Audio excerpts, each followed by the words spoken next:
የአገልግሎት ሴክተራችን በጣም ደካማ ነው። አሁን በተለይ አሁን ጎዴ አይታል የተወሰኑ ሆቴሎች አሉ፣ ግን ከቅርብ ጊዜ ዓመታት በፊት አንድም ሆቴል አልነበረም።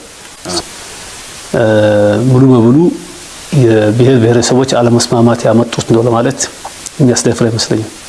ያለው ነባራዊ ሁኔታ ብዙ ጊዜ ሲገለጡ ያው የብሔር ፖለቲካ ያመጣቸው ተደርጎ የሚቀርቡ ናቸው። እርግጥ ነው በብሔር ላይ የተመረኮዙ አንዳንድ ጥላቻዎች ተዘርቷል ለረጅም ጊዜ።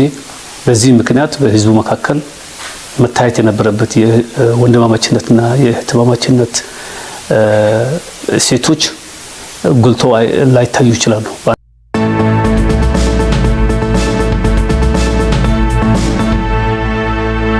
ብሔር ብሔረሰቦች ቀን እንግዲህ የዘንድሮ መሪ ቃል ብዝሃነትና እኩልነት ለሀገራዊ አንድነት በሚል ነው። መሪ ቃሉ የተመረጠበት የተለየ ምክንያት ምንድነው? ምክንያቱም በተደጋጋሚ ከዚህም በፊት በነበሩ እንደዚህ ተመሳሳይ የሚመስሉ ነገሮች ስናደምጥ ነበርና ብዙም ትርጉም ያለው ፋይዳ የለውም በሚል ብዙዎች ስለሚያነሱ ምንድነው እስኪ አሁን ሶማሌ ክልል ላይ በዚህ መሪ ቃል የተመረጠበት? አመሰግናለሁ። ፕሮግራሙ ሶማሌ ክልል ይዘጋጅ እንጂ አገራዊ ነው። እንደምታውቀው መሪ ቃሉ ለአገሩ ነው አፕላይ የሚያደርገው ለሁላችንም ማለት ነው። አይ ቲንክ ራሱ ገላጭ ነው። ብዝሃነትና አንድነት፣ ብዝሃነትና እኩልነት ለአገራዊ አንድነት። እዛ ውስጥ እንግዲህ ሶስት ሀሳቦች ነው ያሉት። አንደኛው ብዝሃነት ነው፣ ዳይቨርሲቲን ለማመላከት ነው። የተለያዩ ቋንቋዎች፣ የተለያዩ ሃይማኖቶች፣ የተለያዩ የአኗኗር ዘዬዎች ያሉበት አገር መሆናችንን ለማመላከት፣ እኩልነት ያለ እኩልነት አንድነት ስለማይኖር አስፈላጊነቱን ለማመልከት፣ ሁለቱ ሲደመሩ ደግሞ አንድነትን ያመጣል የሚለውን መልእክት ለማስተላለፍ ነው የመሪ ቃሉ ይሄ ነው። እንግዲህ በቅድም ያልከው ትችት ከቃሉ ጋር የተያዘ አይመስለኝም። ምክንያቱም ቃሉ የሚያጠፋው ነገር የለም። ብዝሃነትና እኩልነትና አንድነት ጥሩ ነገሮች ናቸው። መሬት ላይ የጎደሉ ነገሮች ካሉ እንግዲህ በስራ የምናስተካክላቸው መሆን አለባቸው እንጂ ከዚህ የተሻሉ ቃላት ካሉ ስለጎደሉ ነው ማለት። አሁን ብዙ ጊዜ ብዝሃነቱ የአንድነት ምንጭ መሆን ሲገባው ብዝሃነትን ወይ መሸከም አቅቶናል ወይ አልገባንም ወይንስ በምን ምክንያት ነው? አሁን የብሔር ብሔረሰብ ሀገር መሆናችን መድመቂያችን መሆን ሲገባው በየቦታው ከብሔር ጋር ተያይዞ የሚነሱ እንትኖች ዛሬም ድረስ ስላሉ እስኪ በእናንተ በኩል ምን መልእክት አሁን እንግዲህ እንደ ሶማሌ ክልል አሁን ባለው ተጨባጭ ሁኔታ ፋክት ነው። አንዳንድ ጊዜ ዲናይ መደረግ የሌለባቸው ነገሮች መደረግ የለባቸውም። ሶማሌ ክልል አሁን በአንጻራዊነት የተሻለ ልማት የተሻለ ከጉብኝታችንም የተረዳ ነው የተሻለ ሰላም ያለበት ከተማ እና ክልል መሆኑ ይታወቃልና እናንተም ደግሞ እንደ አንድ የፌዴሬሽኑ አባል ክልልነታችሁ ለሌሎቹ ማስተላለፍ የሚገባችሁ ነገር ይኖራል ብዬ ስለማስብ ቀደም ሲል መሪ ቃሉ የኢትዮጵያ ሕዝብን ሁሉ ነው የሚወክለው እንደማለታችን መጠን ትርጉም ባለው መንገድ ኤክሰርሳይዝ ማድረግ እንደሚገባ አንድ ነገር በእናንተ በኩል ብትሉበት ጥሩ ነው። አዎ ጥሩ ነው። እንግዲህ ከሀገረ መንግስት ምስረታ ግንባታችን ጋር አብሮ የመጡ ችግሮች አሉ፣ ፖለቲካዊ ችግሮች አሉ እንደ ሀገር ማለት ነው። እነዛም በአንድ ማግስት የሚቀረፉ አይደሉም። ያም ሆኖ ያሁን ያለው በአንዳንድ አካባቢ የሚታዩ ግጭቶች ሙሉ በሙሉ የብሔር ብሔረሰቦች አለመስማማት ያመጡት ነው ለማለት የሚያስደፍር አይመስለኝም። ያለው ነባራዊ ሁኔታ ብዙ ጊዜ ሲገለጡ ያው የብሔር ፖለቲካ ያመጣቸው ተደርጎ የሚቀርቡ ናቸው። እርግጥ ነው በብሔር ላይ የተመረኮዙ አንዳንድ ጥላቻዎች ተዘርቷል ለረጅም ጊዜ። በዚህ ምክንያት በህዝቡ መካከል መታየት የነበረበት የወንድማማችነትና የእህትማማችነት ሴቶች ጎልቶ ላይታዩ ይችላሉ በአንዳንድ አካባቢ። ነገር ግን በአብዛኛው በሀገራችን ከለውጡ በፊትም ከለውጡ በኋላም የታዩ ግጭቶች ፖለቲካዊና ከስልጣን ሽኩቻ ጋር የተያያዙ ናቸው። የሚሰጣቸው ትርጓሜና ቀለም ነሰሰርሊ መሬት ላይ ካለው ጋር ተመሳሳይ ላይሆኑ ይችላሉና ብሔር ብሔረሰቦችና መውቀስ ሳይሆን የተበላሸ የፖለቲካችንን ማስተካከል የተበላሸ የፖለቲካ ባህላችንን መልሶ ማየት የሚያስፈልግ ይመስለኛል። ችግሩ እዛ አካባቢ ከሆነ ከብሔር ብሔረሰቦች ጋር ያለ ጉዳይ ከሌለ ብሔር ብሔረሰቦች ይህን በዓል ሲያከብሩ አሁን በተለይ በዘንድሮ ዓመት ብዙ ችግሮችን ፈተናዎችን እያየን እየመጣን ስለሆነ ቢያንስ በዚህ የብሔር ብሔረሰቦች ቀን በመሰረታዊነት ሊተላለፉ የሚገባቸው መልእክቶች ምንድናቸው? ምንስ እናተርፋለን ብለን እንጠብቅ? አንደኛ እንግዲህ በዓሉ ህዝቦችን ለማስተዋወቅ ነው በዋናነት እንጂ የፖለቲካ ችግሮችን ለመፍታት አይደለም፣ መድረኩም አይደለም። ፖለቲካ ችግር በዋናነት የሚፈታው በፖለቲካ ልሂቃኑ ስምምነት እና በፖለቲካ ስርዓቱ በሚደረጉ ስራዎች ነው እንጂ የበዓሉ ዋነኛ ምክንያት የተለያዩ ጫፍ ያለው ሀገራችን ህዝቦች እንዲተዋወቁ በዛ ትውውቅ መሀልም አንዱ ስለሌላው ያለው ግምት እንዲሻሻል አንዳንድ ጊዜ ሰዎች ባለመቀራረባቸው ባለመተዋወቃቸው ብቻ በመሃላቸው ክፍተት ይፈጠራል። ኢትዮጵያ ደግሞ በጣም ሰፊ ሀገር ነች። ከደቡብ እስከ ሰሜን ከምስራቅ እስከ ምዕራብ ያሉ ህዝቦች በአብዛኛው ካልቸራል ልውውጥ ብዙ ከሌላቸው አንድ ሀገር አንድ ኢኮኖሚያዊ ማህበረሰብ አንድ ሀገር ለመገንባት አዳጋች ይሆናል። ስለዚህ የበዓሉ ዋናው ትኩረት እነዚህ ህዝቦች እንዲተዋወቁ ባህላቸውን እንዲለዋወጡ አንዱ ስለ አንዱ እንዲያውቅ በዛው መሃል በትውውቁ መሃል ደግሞ መግባባት እንዲመጣ ነው።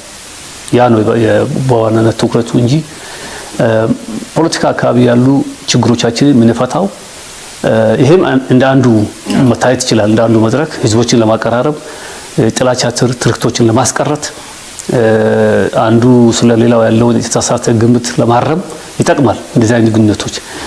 በዋናነት ግን የፖለቲካ እና የሀገር መንግስት ግንባታ ጋር የመጡ ችግሮች መፍቻ አይደለም በዓሉ። የዚህ የብሔር ብሔረሰቦች ለዛ ሀገራዊ ምክክር ፓናልም ምንም ይኖረዋል ብዬ ነው። የህገ መንግስቱ አንዱ መገለጫው ትልቁ ቀን የዛሬው ስለሆነ ይሄም ሙሉ ወጪ ወጥቶ የሚዘጋጀው ለዛ ስለሆነ ብዬ ነው። ኤኒዌይ የሶማሌ ክልል በተለይ ያለፉትን አንድ አመታት ዝም ብዬ ስታዘብ ወይም ደግሞ ሁሉም ሰው የሚያነሳው ነው የብሔር ብሔረሰቦችን የዘንድሮውን ቀን ጨምሮ በርካታ የፖለቲካ መድረኮችም ሆኑ የመንግስት መድረኮች ከሌላው በአንጻራዊነት በተለየ ወይም ከፍ ባለ ደረጃ ሶማሌ ክልል ላይ ነው እየተዘጋጀ ያለው። የተለየ ምስጢር ይኖረዋል ብዬ አስባለሁ። ምንድነው ምክንያቱ? የተለየ ምስጢር እንኳን መኖር እርግጠኛ አይደለሁም፣ ግን ጅጅጋ ተመራጭ ሆናለች ለብዙ ፕሮግራሞች ዝግጅት። አይ ቲንክ አንደኛው ያው የከተማው አቅም የማስተናገድ አቅም ከፍ ብሏል።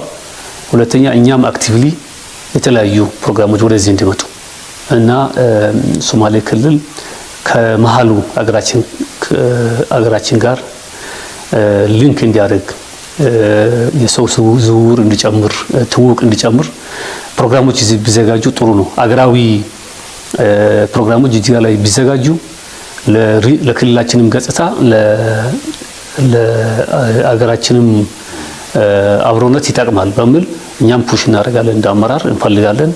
የተለያዩ መድረኮች ስንጠየቅ እዚህ እንዲዘጋጅ እንስማማለን፣ ፑሽም እናደርጋለን ማለት ይቻላል። ስለዚህ ከከተማው እድገት እና ከጠቅላላ በክልሉ ከሰፈነው ሰላም አንጻር እና ድሮ ደግሞ ብዙ ጊዜ ፕሮግራሞች የማይካሄድበት ስለሆነ ብዙ ደግሞ በመሀል ያለ ለማካካስም ሊሆን ይችላል። እንግዲህ በመሀል ሀገርም ብዙ ፕሮግራሞች በብዙ ቦታዎች ተደርጎ ስላለ ብዙዎች ሶማሌ ክልል ብንሞክርስ የሚል ሀሳብ ይዞ ስለመጡ ከዛ እየተጠቀምን ነው።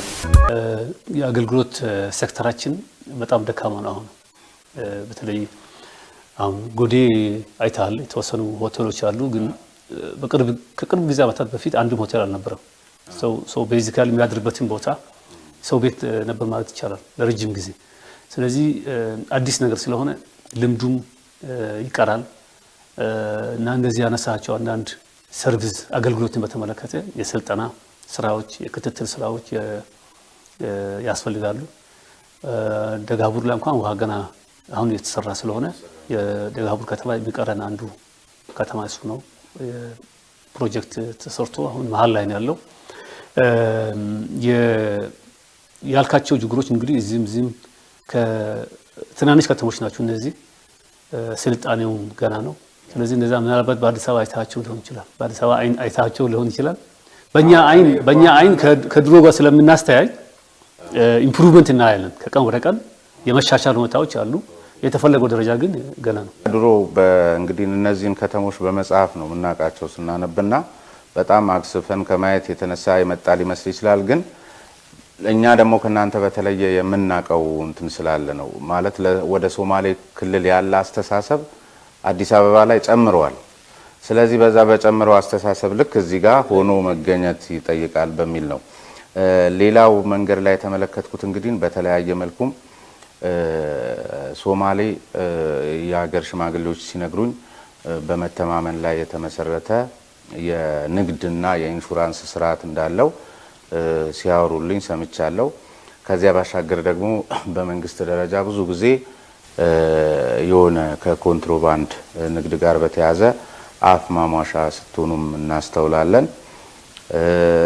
በተወሰነ መልኩ ደግሞ አሁንም እዚያው መንገድ ላይ ስንሄድ የሚያማምሩ የቁም እንስሳቶችን አይቻለው፣ ሲጫኑም አይቻለው። ማን ነው ልክ ምንድን ነው ኮንትሮባንዲስትነትና ሶማሌ? ስለዚህ ከእርሶ በላይ ይሄን ሊያብራራ የሚችል ስለሌለ ዝም ብሎ በነሲብ ነው እየተባለባቸው ያለው ወይስ የምናየው የሚጫነው ሁሉ ኮንትሮባንድ ነው ወይስ ምንድን ነው? እዚህ አካባቢ ላይ ይሄ ለህብረተሰቡ መጥራት ስላለበት ነው። ትክክል ነው።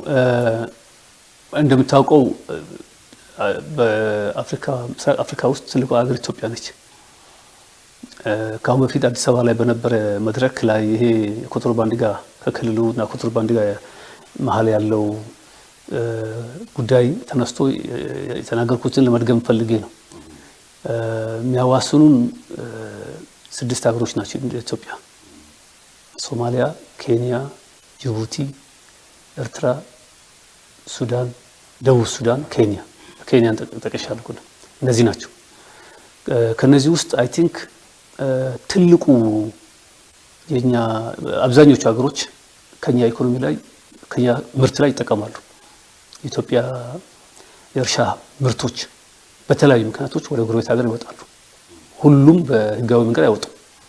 ይሄ እንግዲህ የንግድ ቢሮን የንግድ ሚኒስትሪን ኢንፎርሜሽን የሚሰጥ አይ ቲንክ ቁጥሩ አላውቀው እንጂ በከፍተኛ ደረጃ አገራችን መጠቀም ካለባት የሀብት ወርቅም የእርሻ ሀብትም ይወጣሉ ወደ ጎረቤት ሀገሮች በተለያዩ ምክንያቶች። እነዚህ ምርቶች ወደ ጎረቤት ሀገር የሚወጡት በአብዛኛው ወደ 3 ሀገር ነው። የንግድ ቮሊዩሙ አብዛኛው ከኬንያ፣ ከሶማሊያ፣ ከጅቡቲ ጋር ወደዛ ነው በአብዛኛው ትኩረታችን። ከሳውት ሱዳን እና ከሱዳን ጋር ያለው ግብይት እና ከኤርትራ ጋር የተወሰነ ነው። ከነዚህ 3 ሀገሮች አንጻር ሲታይ ማለት ነው። ከፍተኛ የሆነ ንግድ እንቅስቃሴ ባለባቸው ሀገሮች ነው የኛ ክልል የሚገኘው። ሶማሌ ክልል ከጅቡቲ እስከ ኬንያ ነው። ስለዚህ በአብዛኛው በኮንትሮባንድ የሚወጣው በሶማሌ ክልል ቢወጣ አይገርምም። ኮንትሮባንድ ላይ ደግሞ ኮንትሮባንድ የሚጀምረው ከመሀል ሀገር ጭምር ነው የሚወጣው። ኮንትሮባንድ በተለያዩ ምክንያቶች የሚወጣው ይሄን እንደ ምክንያት ለማቅረብ አይደለም፣ ያለ ሪያሊቲ ስለሆነ ነው። ክፍት ነው ደግሞ ቦርደሩ ረጅም ስለሆነ እስካሁን የፌደራልም የክልሉም ጸጥታ አካላት ቦርደሩን ሲል አድርገው ሁሉም ቦታ ተዘግቶ መግቢያና መውጫ የተበጀበት ሁኔታ የለም። መልካም ምድርም ደግሞ ይመቻል። ስለዚህ የኮንትሮባንድ በዚህ መውጣት አይገርም ማለት ነው ካለው አቅም ካለን አቅም አንፃር። ነገር ግን መንግስት ብዙ ጥረት ያደርጋል። በፌደራልም በእኛም ደረጃ ብዙ ጥረት የሚደረገው እንግዲህ ይሄ ኢንፎርስመንትን በተመለከተ ነው። ለማቆም ኮንትሮባንድ እንዳይወጣ ህገወጥ ነገሮች እንዳይወጡ ለማቆም የሚደረገው ጥረት ነው። ከዛ ውጪ ግን መዋቅራዊ ችግሮች አሉ። በተለይ በሶማሌ ክልል ውስጥ ያሉ ጠረፍ አካባቢ የሚኖሩ ህብረተሰቦች የንግድ ትስስራቸው በአብዛኛው ከጎረቤት ሀገሮች ጋር ነው። የግብይት ስርዓታቸው ከነሱ ጋር ነው። እዛ ላይ የፖሊሲ ፌሊየር አለ። የጠረፍ ንግድ ፖሊሲን ተግባራዊ ማድረግ ያስፈልጋል። ያ ባልተደረገበት ሁኔታ ሙሉ በሙሉ ኮንትሮባንድ መከላከል ይከብዳል። ምክንያቱም ቀጥታ ከሰው ኑሮ ጋር የተያያዘ ስለሆነ ቅድም ከተናገርኩት የአቅም ኦፕሽንስ አላቸው ወይ? አዎ ኦፕሽን የላቸውም። ኦፕሽን ስለሌላቸው ቅድም ካልኩ እንግዲህ ኦፕሽንም ሳይኖር እንደገና ደግሞ የኢንፎርስ የማድረግ አቅማችንም ዝቅተኛ ስለሆነ ሰው ምርጫም እያለው የሚያቆመው ኃይል ደግሞ ግን ኢንፎርስ የማድረግ አቅማችን ከፍተኛ ቢሆን አማራጭ ባልቀረበበት የስራ እድል ባልተፈጠረበት ይቻላል። አሁን እኔ ዝም ብዬ ጎዴ ምናምን ሄጄ ስመለከት ምግብ የዕለት ፍጆታን በራሱ ከጎረቤት ሀገር በሚመጣበት ሁኔታ ግራ ስለገባ ይሄ በጣም መገለጽ ያለበት ጉዳይ ነው። እሱ ስቴሪዮታይፕ ነው። ህዝቦች በአንድ ሁኔታ ከተገለጡ በኋላ ያን ለመፋቅ ጊዜ ይወስዳል። ኮንትሮባንድ ይነግዳሉ ምናምን የሚለው ነገር ያው የቆየ ስለሆነ በጊዜ ሂደት የሚቀረፍ ነው። ሰው እያወቀ ያለውን ሁኔታ ነባራዊ ሁኔታ እያወቀ ሲሄድ የሚያውቀው ነው። አሁን በዘልማድ አመራሩም ጭምር ሁሉም ኮንትሮባንዲስት ነው ምናምን ይባላል ትሰማለህ። ምንድነው ኮንትሮባንዲዝም የሚነገረው? ጫትና ምን ሌላ ነገር አለ? ሌላ ከውጪ የሚገባ ነው እንጂ ከኛ የሚወጣ በአብዛኛው ምን የምትቆጣጠረው እኮ የህገወጥ ገንዘብ እንዳይወጣ የጫት ኤክስፖርት የሚጎዳ ሁኔታዎች እንዳይኖሩ፣ አንድ ጊዜ ደግሞ ነዳጅ ላይ ችግሮች የነበሩ ጊዜ ነዳጅም ግን ተመሳሳይ ሁኔታ በመተማም ይወጣል፣ በኮንሶም ይወጣል፣ በደቡብም ይወጣል፣ በብዙ ቦታዎች በደቡብ ሱዳን ይወጣል። ጠረፍ አካባቢ ክልላችን ያሉ አካባቢዎች የኛ ምርት ወደ ጎረቤት እየወጣ እንደሆነ ይታወቃል። ወርቅ ጭምር እየወጣ ነው ያለውና በብዙ መድረኮች ላይ ይሄ ይገለጻል። ይሄ እንግዲህ የፖሊሲ መፍትሄ የሚፈልጉ ጉዳዮች አሉ። እንዳይወጣ ያንን ምርት መሬት በራሳችን አገር ውስጥ የምናገኝበትና እኛ ኤክስፖርት የምናደርግበት ሁኔታ እንዲኖር መደረግ ያለባቸው ስራዎች አሉ፣ የፖሊሲ ጋር የተያያዙ። ሌሎች ደግሞ መዋቅራዊ ሁኔታዎች ለምሳሌ ኢንፍራስትራክቸሩ ከመሀል ሀገር ጋር ምንም ግንኙነት የሌለባቸው የሶማሌ ክልሎች አሉና ቀጥታ ምግባቸውን ምናምን ከጎረቤት ሀገር የሚመጣላቸው እንዲህ ደግሞ የፖሊሲና የመንገድ ዝርጋታ ምናምን ነገሮች የሚቀየሩ ካሉ ማለት ነው። ስለዚህ መዋቅራዊ ችግሮች ባልተፈቱበት ሁኔታ ሙሉ በሙሉ ኮንትሮባንድ መታገል ይከብዳል። አሁን ህዝብ እያማረረ የአንድ ሳይድ ስለሰማን ነው እንጂ በአብዛኛው በሶማሊያ አካባቢ ደግሞ ቅሬታ ያቀርባሉ ሁልጊዜ ህዝቡ ጋር። አንተም አይታቸው ሊሆን ይችላል። በተለይ ከቁም እንስሳት ጋር በተያያዘ የት ነው የምንሸጠው? አንድ ሰው ድሃ ነው፣ ልጆቹን ያስተምራል፣ እንስሳት አለው። እነዚህ እንስሳቶች ከደጋቡር ወደ ጅጅጋ ሲመጡ ኮንትሮባንድ ተብሎ ይያዛሉ። ለምሳሌ የህዝቡ የሚያቀርቡ አንዳንድ ጥያቄዎች እና የሚይዘው አካል ደግሞ ጉምሩክ ጥፋተኛ አይደለም። ምክንያቱም ያውቃል እነዚህ እንስሳቶች የተጫኑበት ማርኬቱ እዚሁ እንዳልሆነ ያውቃል።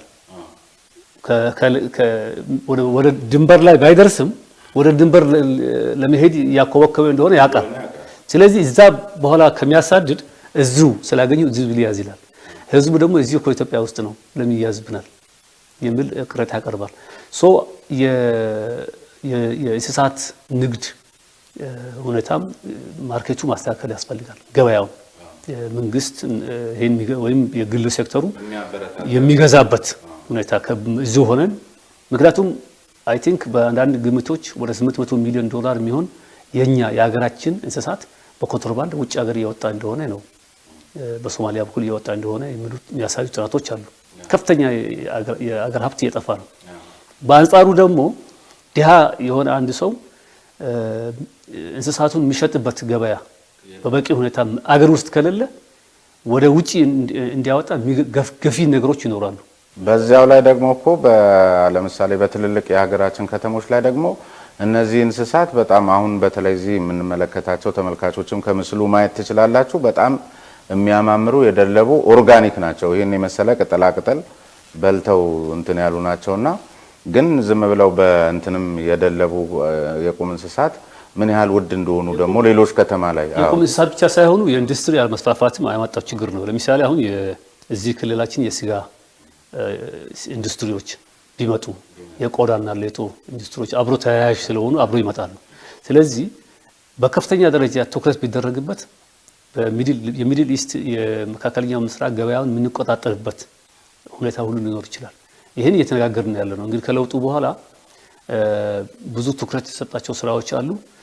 እንስሳት ልባት ላይ ግን ይህችኛዋን ትቀራለች ብለን ነው የምናምነው። እንደ ክልል እየተነጋገርን ያለው ከጫት ጋር ተያይዞ ወደ ውጭ የሚወጡ የጫት ምርቶች ቀረጥ ያስፈልጋቸዋል። ትክክል ነው፣ ማንም ይግባባል። አሁን እዚህ ሀገር ላይ ጫት ወይ የጫት ንግድ አልተከለከለም፣ መቃምም አልተከለከለም።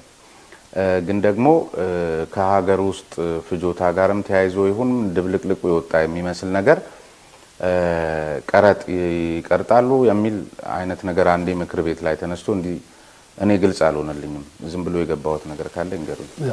ያኔ የተነሳው የኤክስፖርት ጫት ኤክስፖርት የምናደርገው ጫት ከቀን ወደ ቀን እያሽቆለቆለ ነው ሄደው። በአገር አቀፍ ደረጃ ማግኘት ካለብን እያገኘን አይደለም። ምክንያቶቹ ሲታዩ አንዱ ምክንያት በተለያዩ ኬላዎች ላይ የኤክስፖርት ጫትን የመቅረጥ ሁኔታ፣ በዛ ምክንያት ጫት ሲቀረጥ እንግዲህ ኮምፒቲቲቭ አይሆንም፣ ተወዳዳሪ አይሆንም።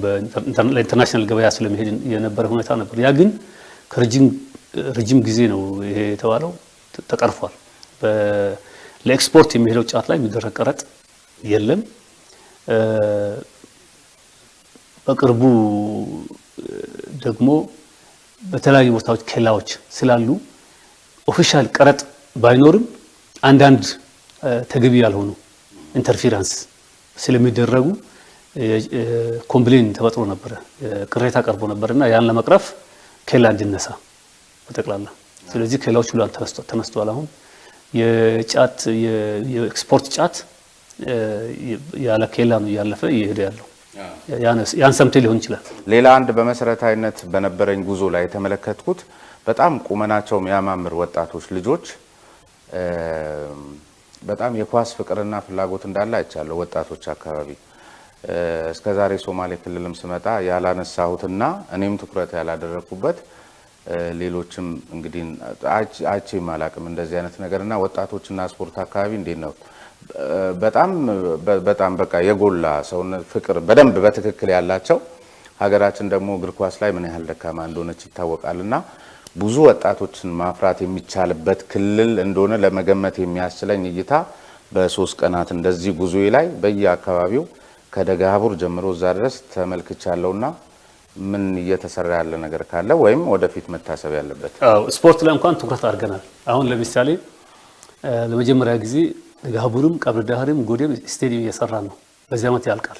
ስቴዲየሞች እየሰራ ነው። ትናንሽ ደግሞ ለወጣቶች የሚሆነው ይሄ በጠቅላይ ሚኒስትር መጽሐፍ ሽያጭ ጋር ተያይዞ የተሰሩ ብዙ ቦታዎች የተሰሩ ትንንሽ በምንጣፍ አይነት ኳስ ሜዳዎች አይታላሉ።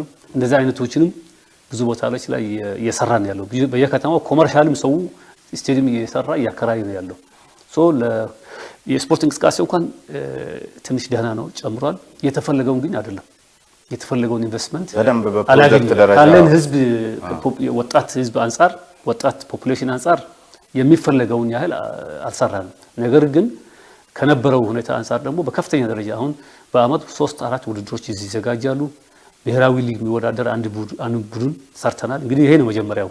የኛ ልጆች ወደ መሀል ሀገር ሄደው መታየት የሚችሉት አንድ ቲም አቋቁመን በዛ ክለብ አማካኝነት የተፎካከሩ ሲታዩ ነው። በብሔራዊም በአንደኛ ዲቪዚዮን ፕሪሚየር ሊግም ደረጃ መታየት አለባቸው። እቅዳችን ምንድን ነው? ዘንድሮ ብሔራዊ ሊግ ላይ እየተወዳደሩ ነው። ምናልባት በአመት በ2 አመት ውስጥ ፕሪሚየር ሊግ ውስጥ አንድ ክልላችን የሚወክል አንድ ቡድን እንዲኖር ያ ነው። ወደዛ መግቢያው መንገዱ ይሱ ነው። ያንን እያጠናከርን ከሄድን ይታያል። ደረጃ ተይዟል። ፕሪሚየር ሊግ ተይዟል። አዎ በአመት ወይ በ2 አመት ውስጥ መግባት አለብን የሚል ተይዟል። ጥሩ ነው። እሱ ብቻ ሳይሆን ባስኬትቦል በተለይ አገራችን በከፍተኛ ደረጃ